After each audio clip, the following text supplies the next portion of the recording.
This Social Security measure gives at least some protection for anybody to hand this out. We're asking for a chance to have the people who will receive the benefit to earn their way. The same principle established under the Social Security system in the 30s. It is no longer acceptable to discuss women's rights as separate from human rights. I know we can come together to face down the challenges of our own time.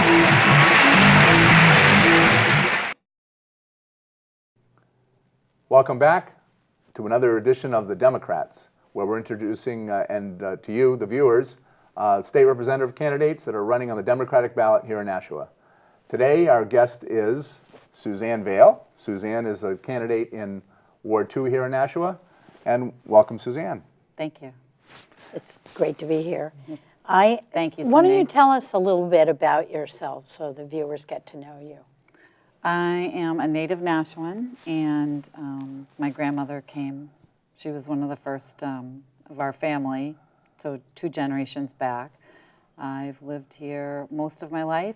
I graduated from high school in Alexandria, Virginia, and studied government and became very active in the Washington scene while I was there, but returned when I was 21, and I have been living in New Hampshire ever since. That's great. There's very few Nashua natives actually been on our show. Right. Oh, really? Yeah, a lot of people have long Nashua connections, but good for you. Raised your children here and Yes, exactly. local schools. Yep, in the local schools, exactly. Yeah. So tell us about what you do for a living, and tell us about how that affects your life and why you're running. And Well, I work for a nursing agency, and I provide services to the elderly in their homes, doing home care as an assistant nurse. I have licensure, and I have a history of working in the healthcare system. That's been my primary occupation since I was about 26 years old. Mm-hmm. So I've done psychiatric, inpatient, outpatient, residential, and case management. I have about 9 years of psychiatric case management under my belt with severely and persistently mentally ill individuals.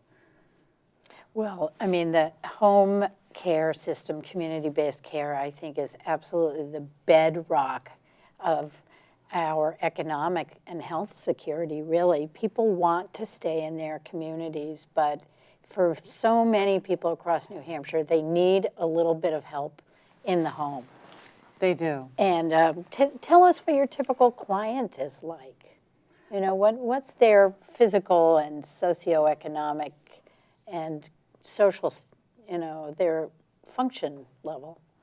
My typical client has been through some catastrophic event that has impacted their health in like a global manner. And they are living on disability income and maybe whatever pension that they may have had from their employer. Mm-hmm. They do rely on the state program, the Choices for Independence. It used to be called the Home-Based Health Care Program, right. Provided by the state of New Hampshire, and the services that I provide are largely paid for by that program. And that's the Medicaid program. That's the Medicaid program. Right. I do some work under their Medicare as well. But Medicare doesn't cover a whole lot of home care, does it? It covers brief, periodic episodes where someone will need some kind of a functional evaluation or continued maybe physical therapy to recover from a stroke or physical mm-hmm. therapy to recover from a knee replacement. Mm-hmm. But it doesn't cover the long-term right. care. That's what Medicaid does. And we're talking about people who are elderly, disabled, or ill, and very low right. income. Those mm-hmm. individuals actually, were it not for people like you, would be in a nursing home, which would cost the property taxpayers, because that would be on your county tax bill. It's tucked into your property tax. Oh. It's over $70,000 a year.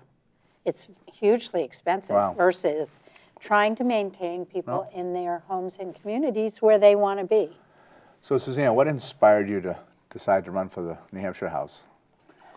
Well, I had spoken with friends that know me in Nashua, and at this point in my life, I've been politically inclined, especially over the past couple of years, this late legislature that we have endured and conquered, where I found good connections and I was hearing what was going on, and I just couldn't understand why the budget cuts were made and what was going on. And I just feel that I have a lot to offer in terms of experience, in terms of what people need. Besides the budget cuts, what other issues are important to you for Nashua, for, you know? Well, I think Nashua has a lot of potential, and I'm very, very concerned about Nashuans having the opportunities for education and for community development. I'm deeply saddened by some of the bills that have been passed that are sliced right into education and sliced right into the very fundamentals, attacking kids in kindergarten, shortening the CHINS program. And I look at who's going to come here and want to live here, want to commit 4 years to go to one of our colleges at a high cost, come here and want to set up a business in a climate where we take one of our biggest industries, like our healthcare industry, for example, and just slice the budget across the board for all types of healthcare. If I had a tech firm or an engineering firm that was working on any kind of medical device or any kind of anything, this is a very rich engineering, innovative land. Right. But how can you take a chance on doing business in New Hampshire or attending school in New Hampshire when there's no companies to do an internship with, or your funding's just going to be pulled away from you? And that's why the community It's colleges. violent. That's why the community colleges. It's like- The community colleges are important too, because they do have those programs, and they were cut Employment-based back too. So programs. your commitment to education is one of your major concerns. Then I would say it's kind of hard to tease it apart, because I look at it like this, David. It's a cycle. When you have your educational component established here, then you have workers who can come into an industry, who can go there and intern. They give their feedback to the schools. This is what's going on in the industry.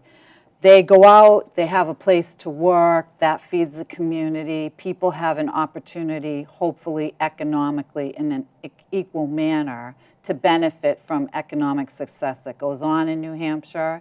And then going back to the schools, you find that people are getting grants from outside of the state and from the businesses that they've come to support, because it works that way when a company can afford to do tuition reimbursement for the people that Right. tend there.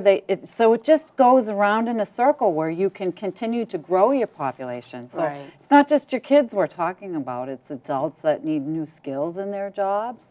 And they have tuition reimbursement, but a lot of jobs no longer have the benefits that they have. well, so. Sue, thank you so much for joining us today. You're welcome. We're glad to have you here. Good luck Anytime. to you. Thank you so much. We are just finishing our chat with Suzanne Vail, who is a candidate for state representative in Ward 2 here in Nashua. This is the Democrats. On behalf of Cindy Rosenwald and myself, David Campbell, thank you for joining us.